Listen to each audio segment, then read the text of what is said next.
Esse é o nosso 7º culto que estamos transmitindo online, desde que foi determinado pelo governo do estado o isolamento social. Estamos, então, há 7 semanas transmitindo o nosso culto online para que você não deixe de também cultuar ao Senhor, o seu Deus, mesmo que não juntos como igreja reunida, mas também como família, como verdadeiros discípulos de Jesus. E a semana passada começamos uma nova série, uma série já que se identifica com o tempo em que estamos vivendo, uma série que tenho chamado de Igreja Necessária, quando a igreja enfrenta o caos. Porque há uma possibilidade de, ao voltarmos para as nossas rotinas, a igreja se tornar desnecessária. Se neste momento em que estamos vivendo, de caos na saúde, de caos na política, de caos na economia, a igreja não se mostrar necessária, para que servirá a igreja quando todas essas coisas passarem? Eu tenho buscado no Senhor entender a realidade que estamos vivendo nesses dias. E Deus tem falado muito ao meu coração, para que nós continuemos a ser uma igreja necessária, uma igreja viva, uma igreja que, quando tudo isto acabar, uma igreja que ainda estará aqui viva, sendo reunida em nome de Jesus.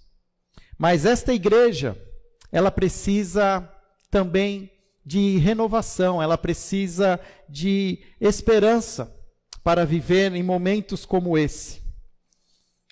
E semana passada começamos uma nova série baseada nas 7 cartas às 7 igrejas do Apocalipse. Sim, Apocalipse. Pastor, você está querendo dizer que nós estamos vivendo o fim do mundo? Nós estamos vivendo, sim, o fim dos tempos.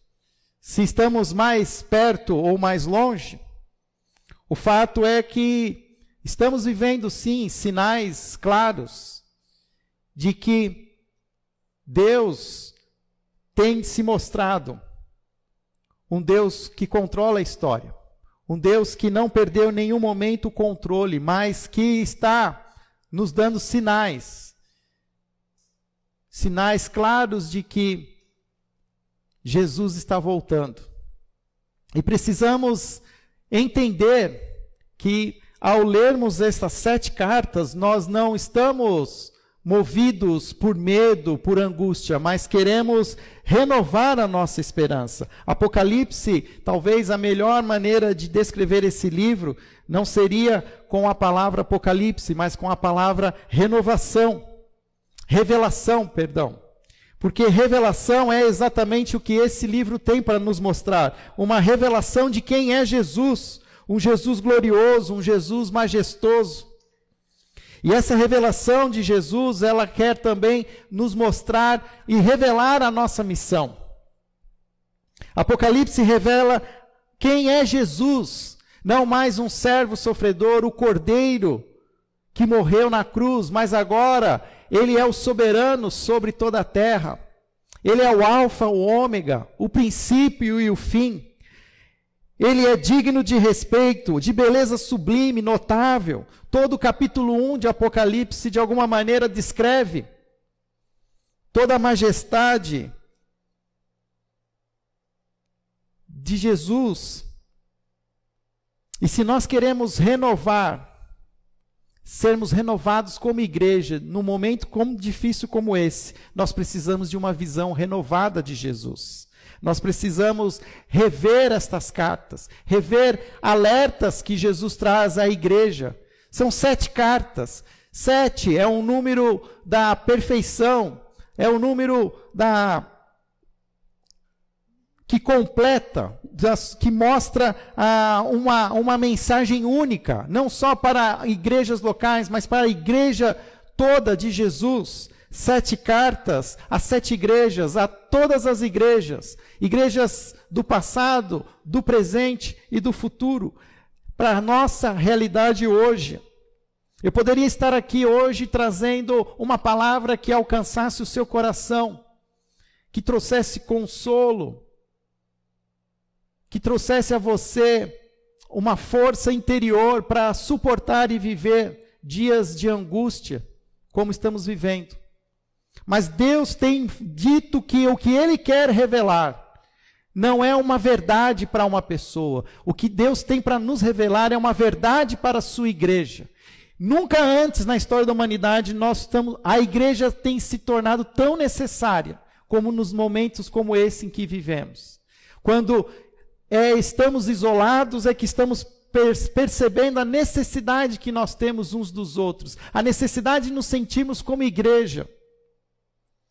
E é este momento que nós precisamos voltar os nossos corações para os céus, dirigir os nossos olhares para o alto, para aquele que tem o controle sobre todas as coisas. Esses dias foram dias de muitas entrevistas na televisão, de muitas pessoas se pronunciando oficialmente. Mas hoje, esse domingo, é o dia de nós olharmos para o que Jesus quer pronunciar para nós, diante de toda essa realidade. Existe alguém que tem uma palavra sobre todas as palavras. Existe alguém que tem autoridade sobre todos. E Ele quer falar hoje a nós como igreja.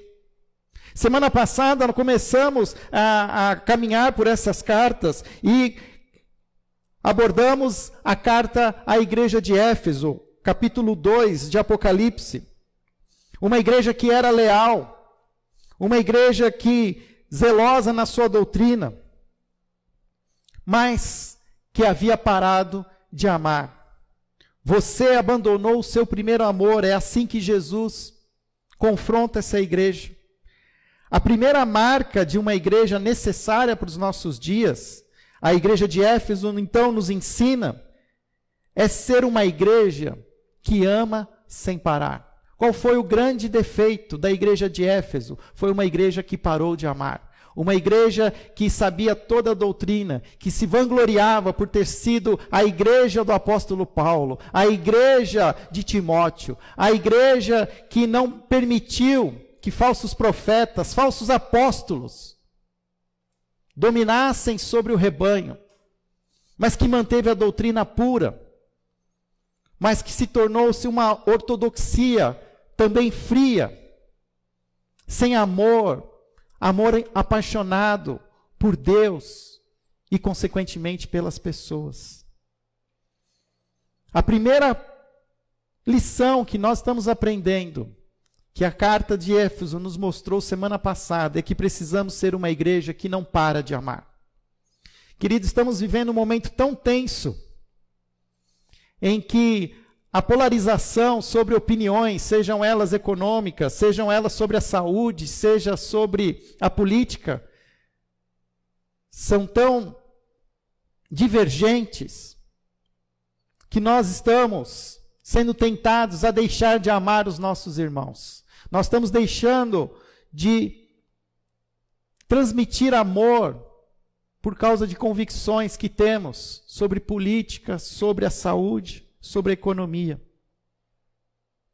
Terminei a semana passada com o texto de Gênesis capítulo 3, em que Deus confronta Caim após o assassinato do seu irmão.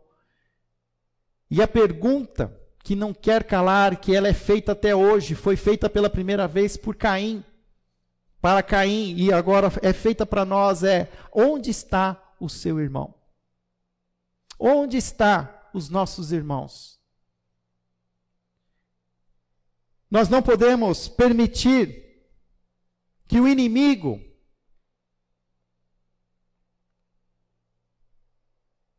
traga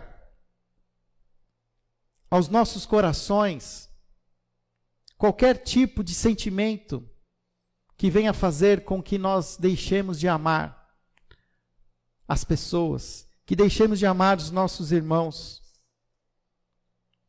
Se você não ouviu a mensagem da semana passada, eu convido você a assisti-la. Nós temos colocado agora todas as nossas mensagens no YouTube. Você pode ver não só os cultos e as suas transmissões gravadas, mas também pode ouvir separadamente somente a mensagem. Aproveito e peço para que você se inscreva nesse canal, para que nós possamos adquirir outras ferramentas do YouTube para poder gerenciar os nossos conteúdos.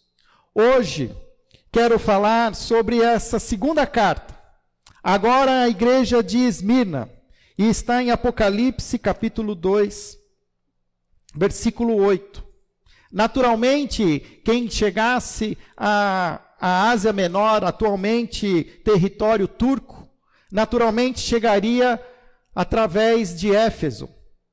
E querendo fazer ali um roteiro, passando pelas principais cidades, a próximo destino depois de Éfeso, naturalmente seria Esmirna, uma cidade localizada a 56 quilômetros aproximadamente de Éfeso. Assim também, essa carta respeita esse trajeto natural.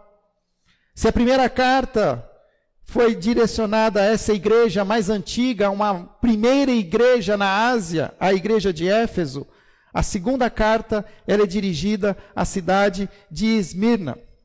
Capítulo 2, versículo 8, nós temos o texto que nos diz: ao anjo da igreja em Esmirna escreva, estas são as palavras daquele que é o primeiro e o último, que morreu e tornou a viver. Conheça as suas aflições e a sua pobreza, mas você é rico.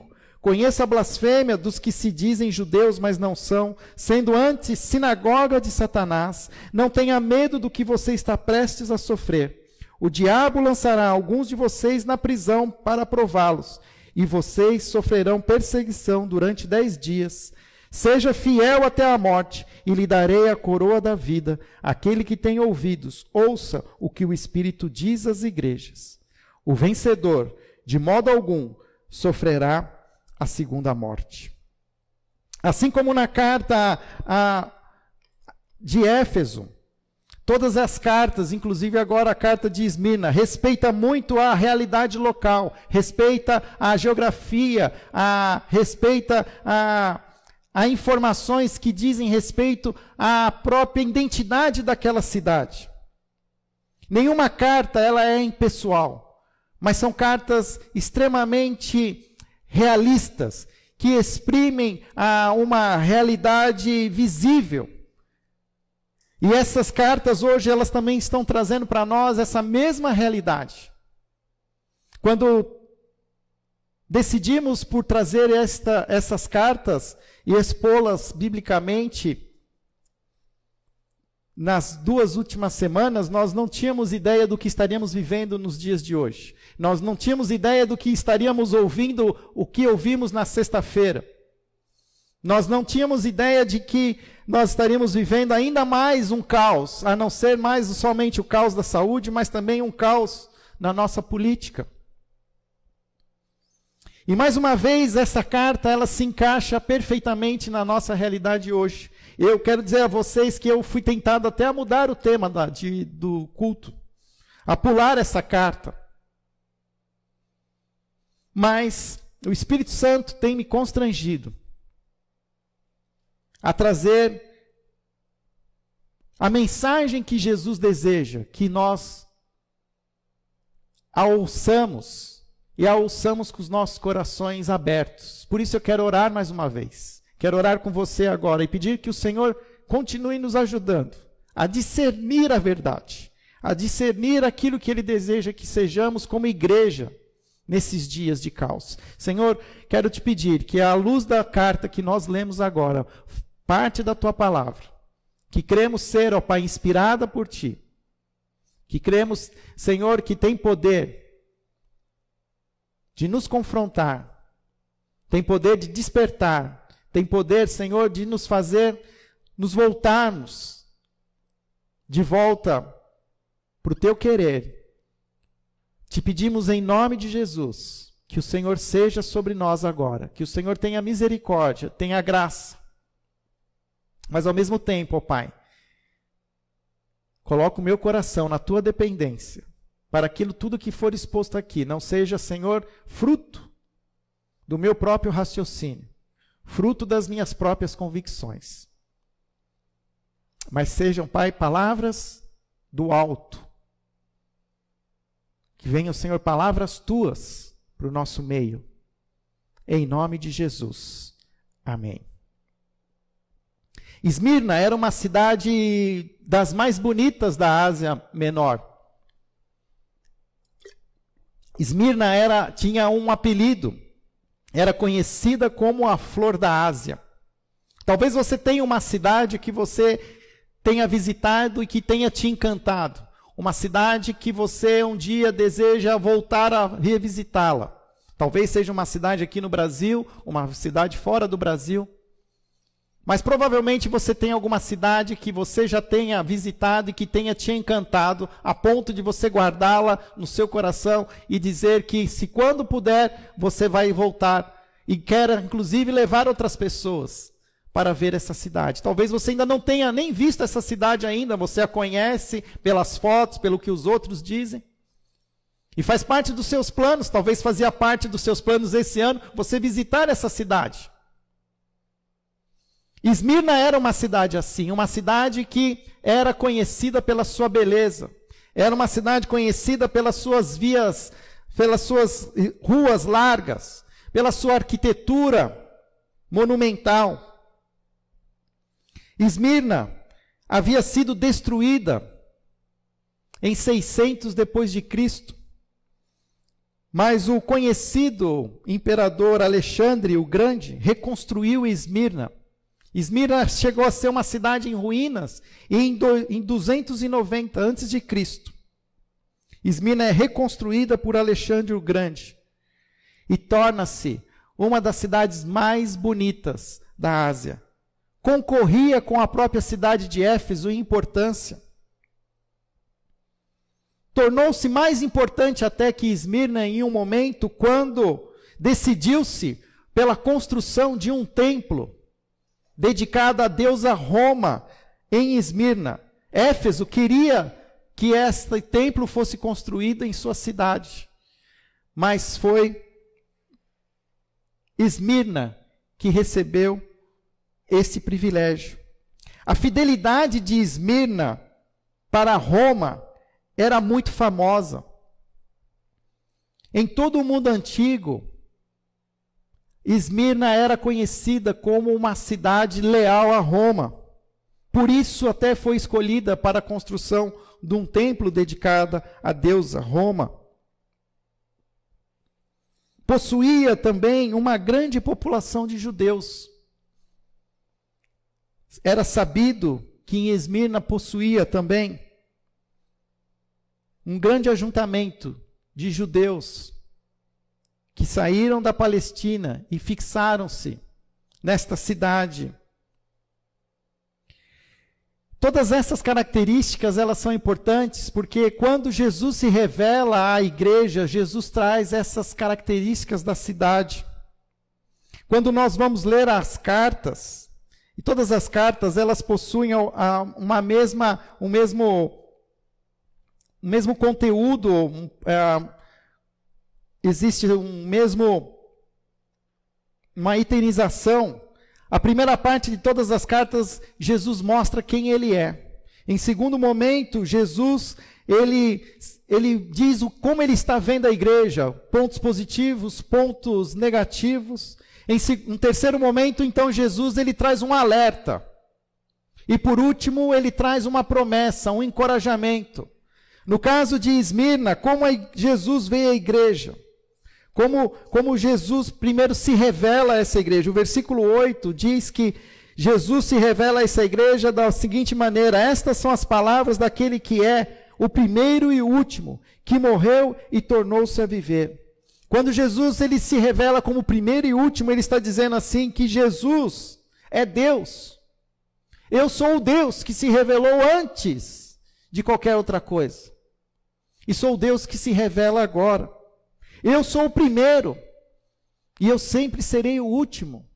A realidade que você vive, cidade de Esmirna, buscando ser a primeira mais amada por Roma, saiba que eu sou o primeiro. Eu sempre serei o primeiro. Ninguém pode ser o primeiro, a não ser eu. E além disso, Jesus ainda diz: sou aquele que morreu e tornou-se a viver.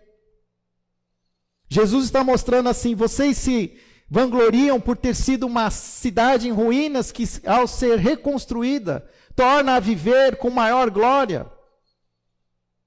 Mas vocês ainda não entenderam que quem é aquele que morreu e tornou a viver? Sou eu, Jesus. Eu morri na cruz.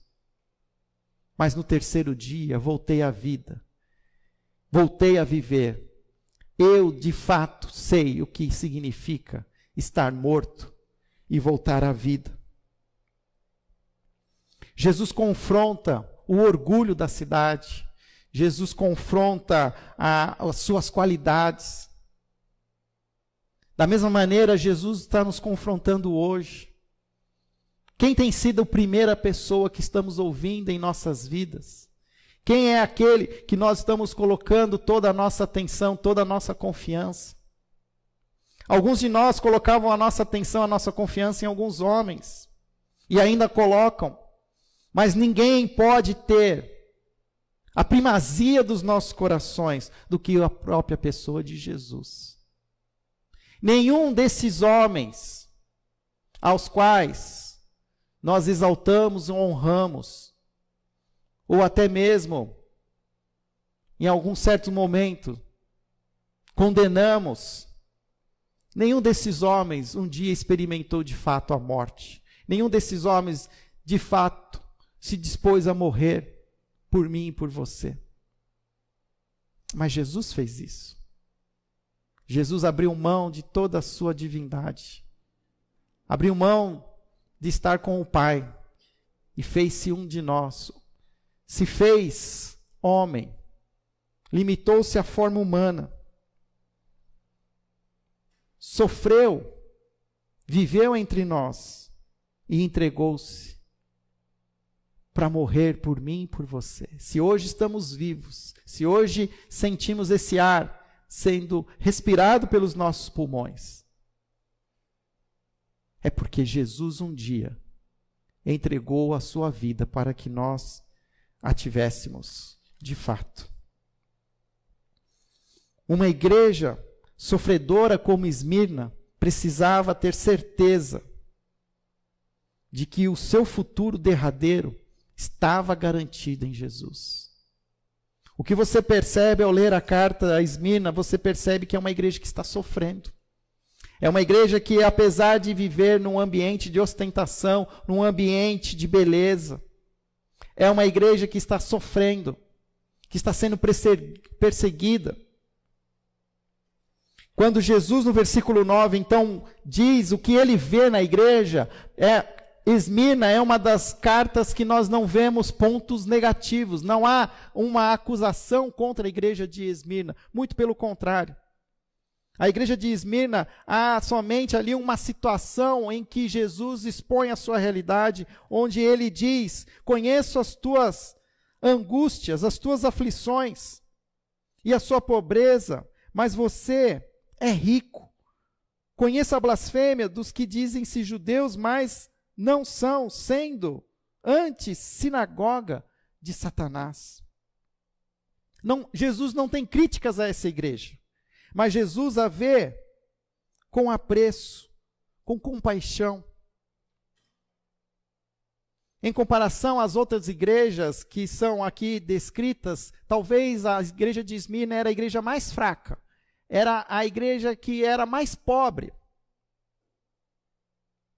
a mais insignificante, mas é a igreja que mais recebe a compaixão de Jesus. Jesus conhece a aflição da igreja, sua pobreza material. Provavelmente a pobreza material era consequência das perseguições, era consequência até mesmo da comunidade judaica, que não permitia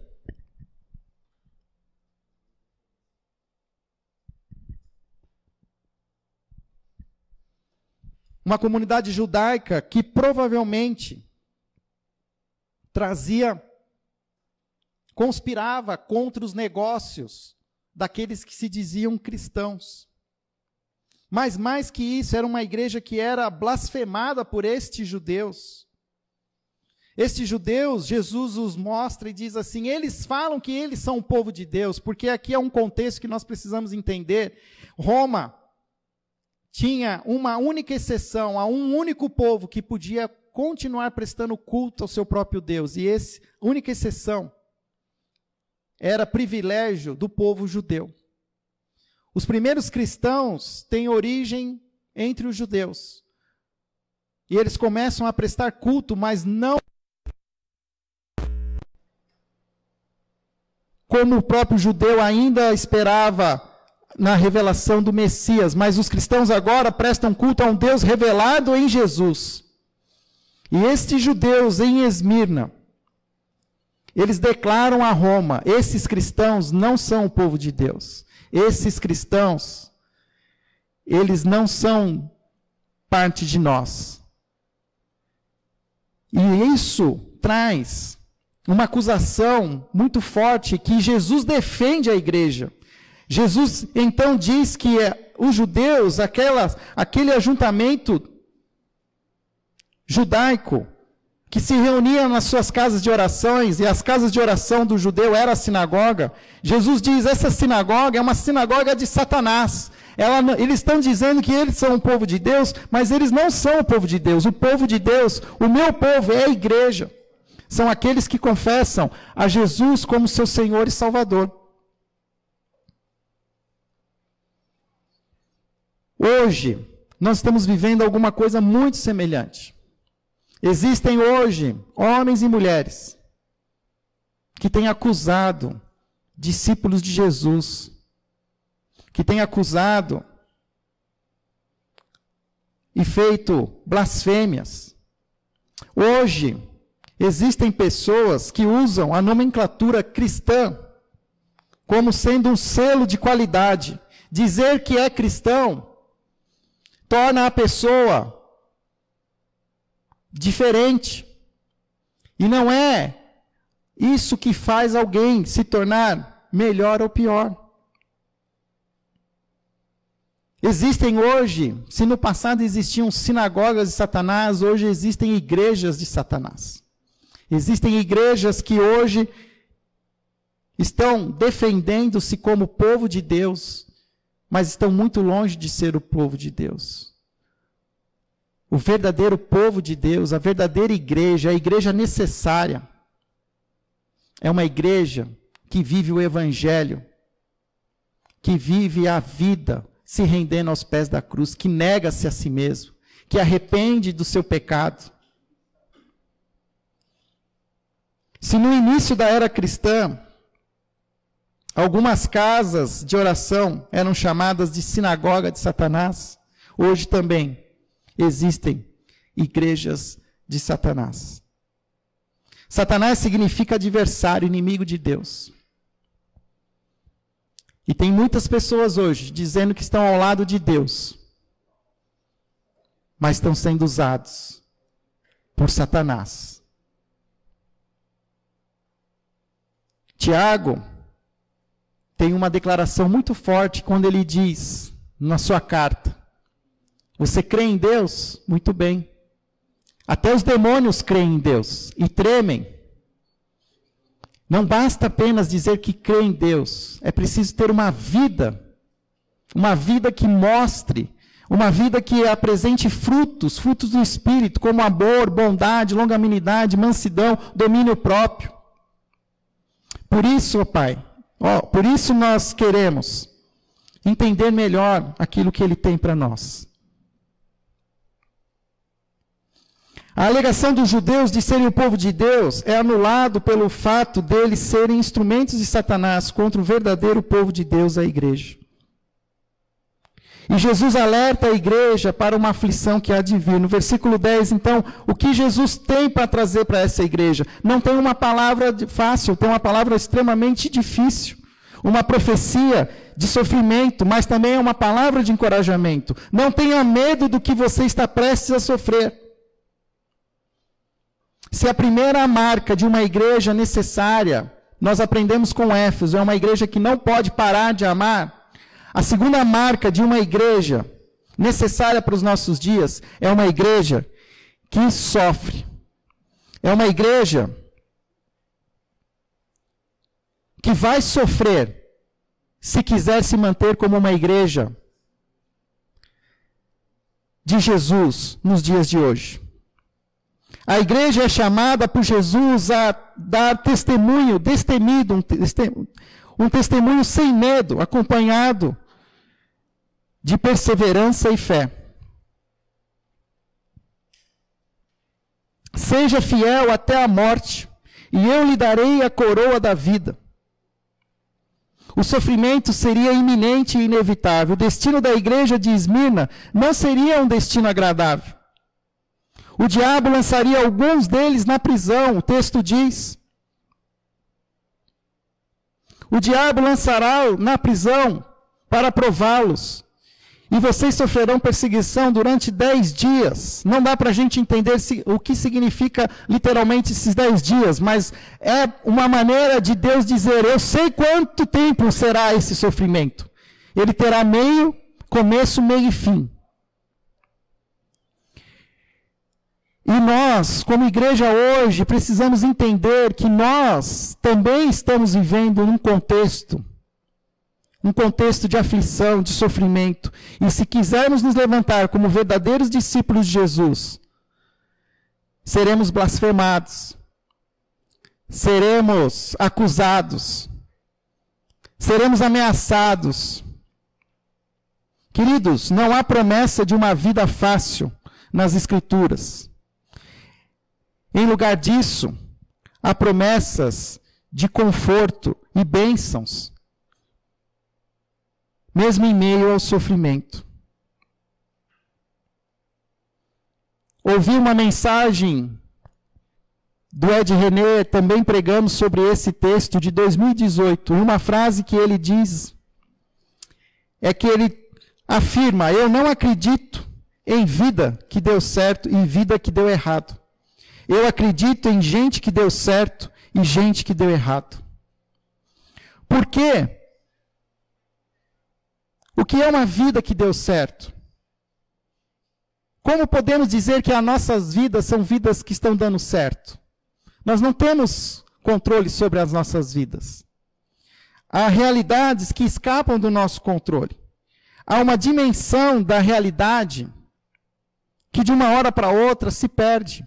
É uma pessoa que nós amamos, é o nosso cônjuge que morre, é um emprego que não temos mais, é uma doença que surge do nada,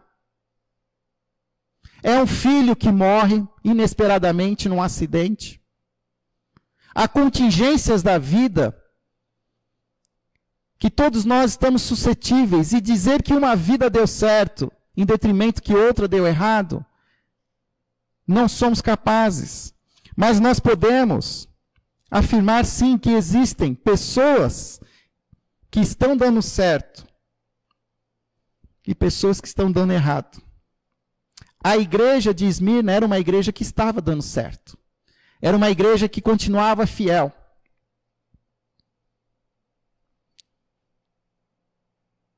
E como elas se tornam pessoas que dão certo?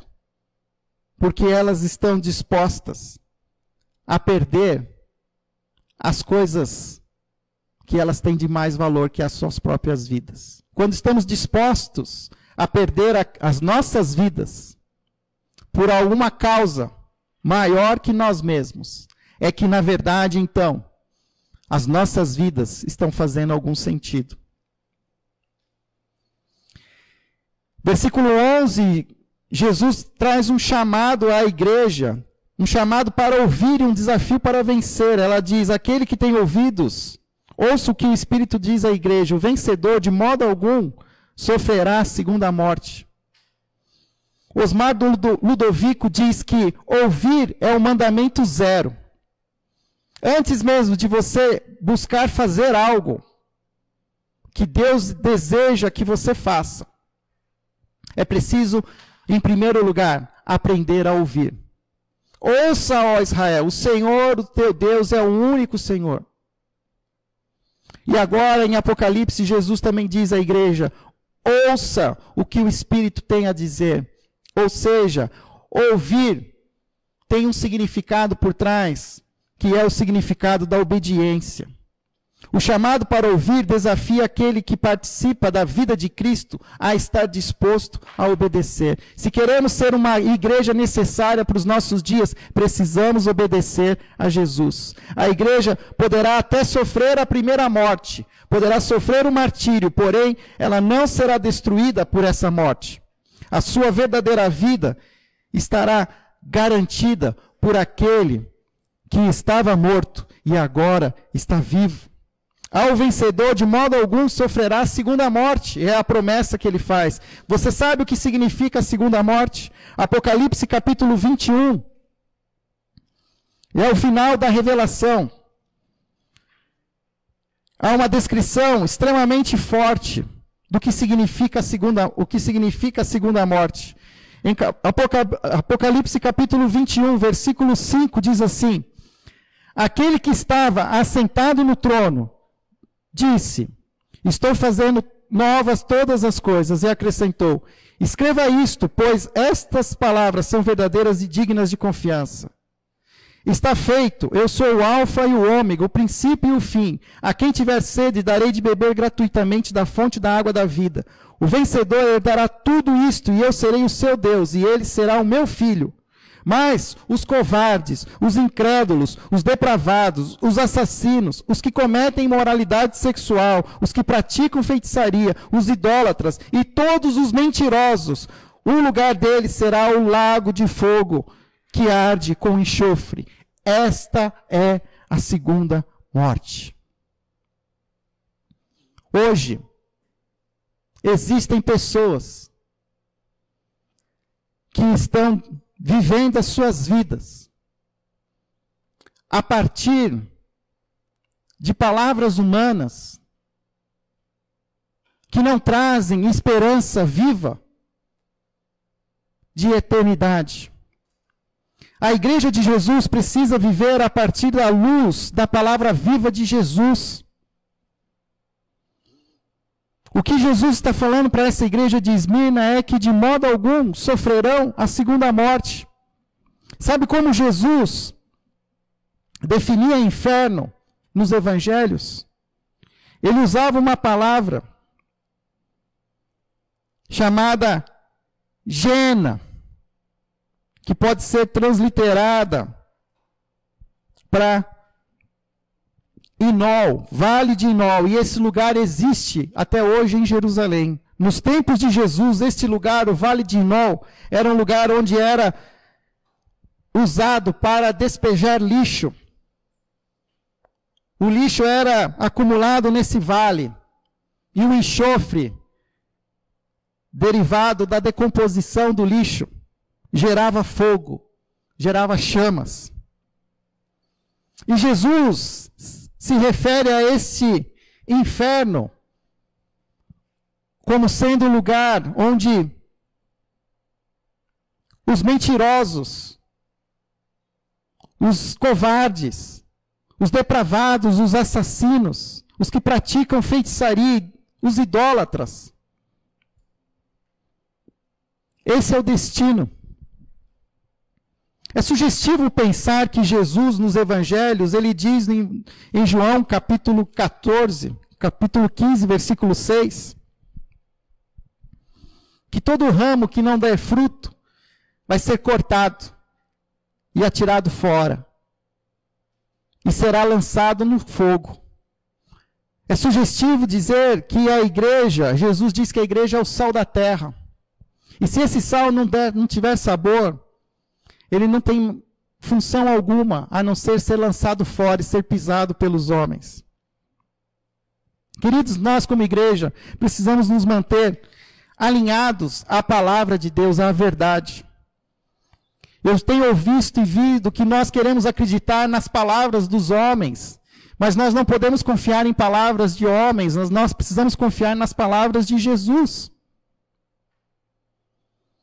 Pois ele trará a verdade e revelará toda a verdade.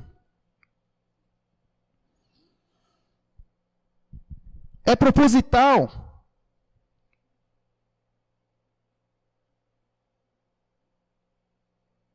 que Jesus está querendo nos ensinar?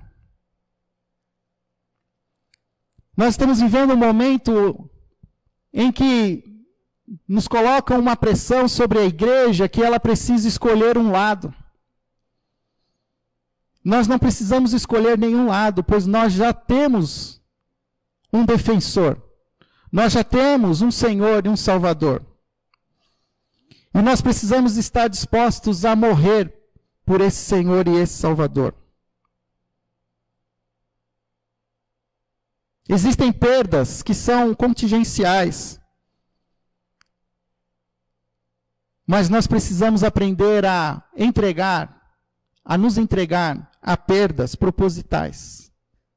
Se quiser seguir-me, negue-se a si mesmo. Pegue a sua cruz diariamente e siga-me. Esta revelação é tão valiosa que nos faz estar dispostos a perder qualquer outra coisa, a perdermos a vida.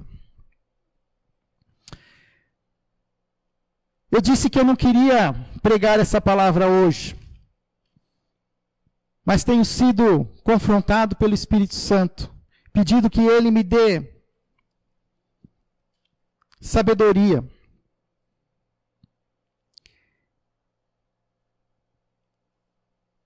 A igreja de Jesus nunca precisou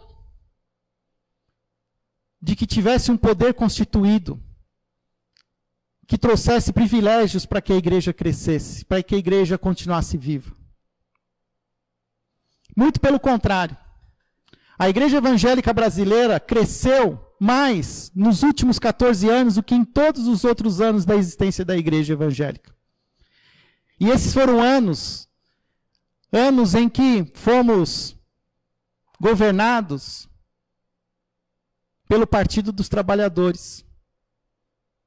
Um partido que se mostrou corrupto, um partido que foi condenado.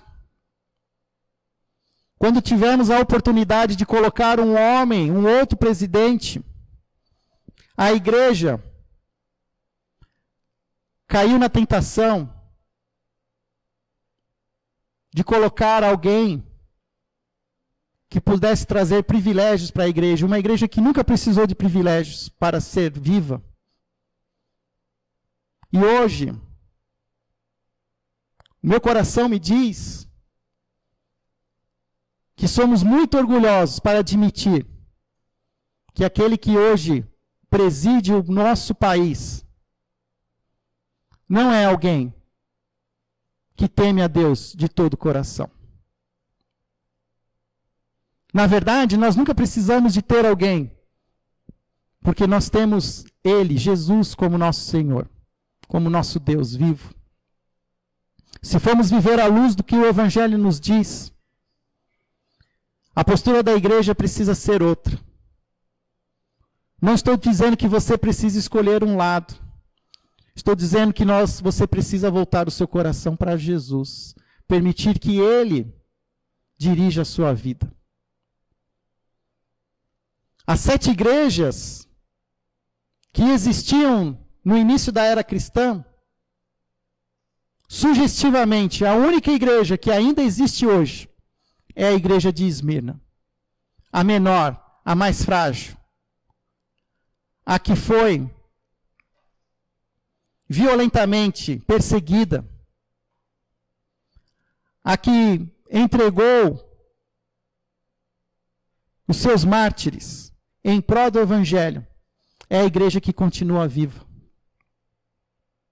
Temo pela igreja brasileira, temo pela nossa igreja. E estou disposto a viver pela causa de Jesus Cristo. E convoco a nossa igreja a abandonarmos os nossos ídolos, a abandonarmos a nossa veneração por autoridades humanas que vão fracassar, que vão errar, e dedicar toda a nossa lealdade ao único que é digno de toda a nossa louvor, da nossa honra, dos nossos elogios, que é Jesus o Senhor. Queridos, nossos dias não serão fáceis. Serão dias difíceis, dias de aflição. Mas, assim como o apóstolo Paulo abriu mão de todas as coisas em prol da igreja de Jesus, devemos agora também abrir mão de qualquer ideal terreno para nos mantermos fiéis ao Evangelho de Jesus. Depois que Paulo foi condenado à morte, decapitado, um grande historiador chegou a declarar que Nero era vitorioso e que Paulo era um fracasso. Hoje, nós damos o nome de Nero para os nossos cães e damos o nome de Paulo aos nossos filhos.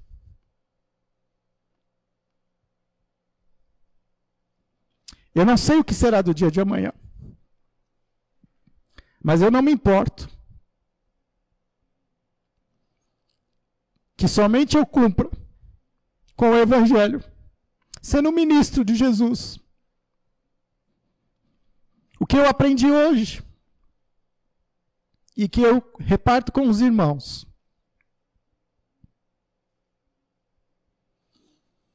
que uma igreja que não sofre por crer em Jesus é uma igreja que está muito distante deste Jesus. E talvez nós escolhemos não sofrer no passado. E escolher não sofrer está nos trazendo agora mais dores, mais frustrações e angústias.